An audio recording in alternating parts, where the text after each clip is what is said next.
இப்படி இருக்கிற வாசல், படிக்கட்டு, மொட்டை மாடி இதெல்லாம் வலிச்சிருக்கிறேன். வீடு பால் காய்ச்சினப்போ சுண்ணாம்பு அடிச்சிருந்தோம், அதனால் இவ்வளோ நாளாக வலிக்காமல் வச்சுருந்தேன். இப்போ வலிச்சிருக்கிறேன்.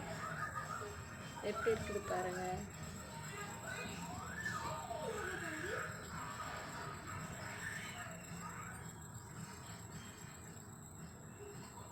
சுண்ணாம்பு கரை கட்டி சாணி பவுட்ரு போட்டு வலிச்சிருக்கிறேன்.